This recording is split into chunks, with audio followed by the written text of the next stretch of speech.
or Vice President Vance. Welcome to Chevening.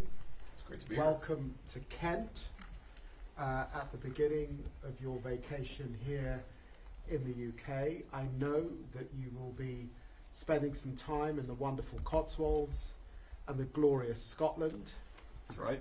But here in Kent, there are beautiful, beautiful coastal walks and beaches, castles, the home of Churchill, and this house has been sitting here since the 17th century. So welcome, we're delighted to have you.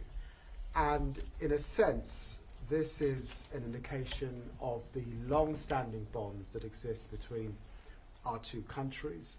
I know that you personally have spent lots of time in the United Kingdom, and you know that I've spent lots of time in the US, and I'm very, very fond of the country. Our bilateral relations are in a wonderful place, having struck our economic prosperity deal and working hard on a new technology partnership, which will be very, very exciting indeed. Today, of course, we will be discussing the developing situation in the Middle East and in Gaza, which is of great concern, and of course the ongoing war in Ukraine and our desire to see that come to an end. And I'm sure we'll be reflecting on other issues of global interest and concern. But welcome to my home here in the wonderful county of Kent. Thank you. It's good to be here. Well, thank you so much for having me, Mr. Foreign Secretary. It's good to see you all and good to see your team here. As you said, this is a very special relationship between our two countries, and I think me being here is just another part of that. So we've already, in the brief time that we've been here, my kids have fallen asleep on your floor. We've gone fishing in the lake outside, and unfortunately, the one strain on the special relationship is that all of my kids caught a fish, but the Foreign Secretary did not. I'm sorry. It is great to be here in Kent again. My wife and I love this section, this area of the UK. We actually were here a couple of years ago. We went to Dover and to the Cathedral of Canterbury, so we love this country. We certainly love this part of the country. And so it's great to be here. As David said, we have a lot to discuss. There's a lot going on in the world. Of course, the situation in the Middle East, the situation with Ukraine and Russia. There's a lot of news there and a lot of things to update each other on. I believe that we're going to talk about our economic partnerships, both in technology, but also the broader shared economic relationship that we have, and we're so thrilled about that. But just on a personal note, I have to say that I really have become a good friend, and David has become a good friend of mine, and so it's great to spend some time here with him and his family. On the trip over here, my 3-year-old daughter in particular kept on asking if she was going to get to hang out with Maya. The answer, happily, was yes, and you've been very, very gracious host to me and the whole family, so we're very grateful to that. And to the people of England, I really love this country, and in particular, having never been to this beautiful house before and seen the surrounding area, I just say that the people who built it, the people who sustained it, I think really love the human spirit, and being here lifts up the human spirit. And so I feel, from one vice president to the people of England, thank you for having such a beautiful place for foreigners like me to come and talk about the issues of the day, because we really appreciate it, and we're really thrilled to be here. So to David and your team, thank you so very much. Thank you. Absolutely. Thank you. Yeah. Did you catch a fish, sir? I caught a few, actually. Yeah, I don't want to brag, but we did okay. Can you speak to how you became such good friends? Well, you know, David, I guess when you were in opposition, right, and I had just gotten elected to the United States Senate, obviously we come from sort of different political spectrums, but he was kind enough to make time on a visit to D.C. We got to know each other a little bit then and just kept on seeing each other, and our families enjoy each other's company very much, which always helps, but we care about this relationship, and we care about the fact that though we're separated by an ocean, and I guess as Churchill said, by a common language, that we have a lot in common, and there's a lot to do and a lot to work on together. You know, David once said to me, this is probably a couple of years ago, that there's this feeling that the world is in a state of incredible tension. And I certainly felt that a couple of years ago. I think that the President of the United States over the last 6-7 months has done a lot to lower that tension, but there's a lot that the United Kingdom and the United States can do, I think, to bring greater peace and greater stability to the world. And so we share that conviction, and that's made it easy for us to spend time together and work on the issues of the day. Mr. Vice President, some big issues in the Middle East. What do you make of the UK's decision to recognise the state of Palestine? Do you think that's a bad decision? Well, it's one of the things that we're going to talk about. Obviously, the United Kingdom is going to make its decision. We have no plans to recognize a Palestinian state. I don't know what it would mean to really recognize a Palestinian state, given the lack of a functional government there. You know, what the president has made very clear is our two goals are very simple right now vis-a-vis the situation in Israel and Gaza. Number one, we want to make it so that Hamas cannot attack innocent Israeli civilians ever again, and we think that has to come through the eradication of Hamas. Second, the president has been very moved by these terrible images of the humanitarian crisis in Gaza, so we want to make sure that we solve that problem.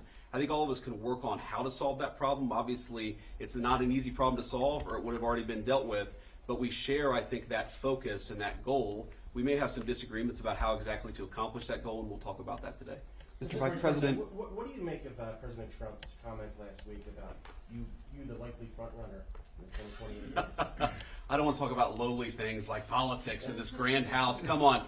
Look, I think my view on the politics of 2028 is I'm not really focused even on the election in 2026, much less 2 years after that. And if we do a good job for the American people, the politics will take care of itself. So I'm going to try to do a good job for the American people, just as David's trying to do a good job for the people of the UK. Mr. Vice President, was the president given a heads up about Israel's intention to occupy Gaza City? I'm not going to speak to private conversations between the Israeli government and our government. I think the president obviously has been very clear about his goals, about what he wants to accomplish in the Middle East, and he's going to keep on doing that. The president, as you know, speaks to these issues commonly. I'm sure that he'll talk at some point to the media about his response to what's happened or what was announced earlier today in Gaza. But our goals are very clear. We want to make it so that Hamas can't attack innocent people. We want to solve the humanitarian problems in Gaza. We're working incredibly hard, the president and the entire team, to make sure that happens. I mean, we've been in constant negotiations and conversations, even the last 24 hours, about how to get more aid into Gaza, about how to solve that humanitarian problem, and also how to get Hamas to a position where they can't continue to threaten the citizens and the civilians of Israel. So there's a lot of work to do there. There's a lot of common objectives here. There is some, I think, disagreement about how exactly to accomplish those common objectives, but look, it's a tough situation. Of course, we're not going to know exactly how to solve a very complicated problem. As the president has said himself, that people in some ways have been fighting for thousands of years. If it was easy to bring peace to that region of the world, it would have been done already. Mr. Vice President, you've expressed some concerns in the past about free speech in the United Kingdom and Europe more broadly.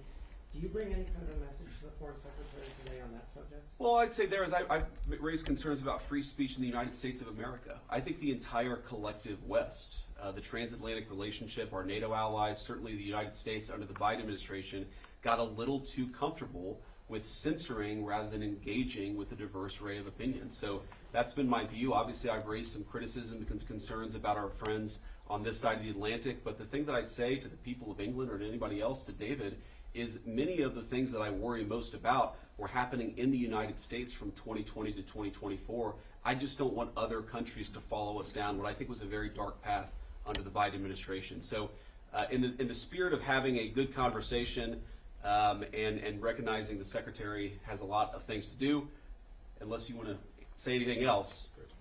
Okay. Thank you all so much. Good to see you all. Thank you. Can I just ask just one more question, just one, to the Foreign Secretary? If it's the Foreign Secretary, yes. I'm done answering questions. Foreign Secretary, the UK has taken a different tact on the situation in Palestine and the United States. Do you feel that your friendship with the Vice President might help, have a discussion about ceasefire in Gaza? You know, Prime Minister Starmer is either meeting or discussing these issues with President Trump on a weekly basis, and I am doing the same with Secretary of State Rubio or Vice President Vance. And the truth is, what we all want to see is a ceasefire. What we all want to see are the hostages come out, and we are hugely concerned by the humanitarian suffering that we're seeing in Gaza particularly. So it is bringing that to an end that we want to see. I am concerned about what is developing in Gaza at this time and the recent decision by the cabinet, and hugely concerned, as I think a lot of Israeli people are, about the impact, particularly on the hostages, and we'll be able to discuss these issues in the hours ahead. Thank you very much. Thank you all. Thanks, President.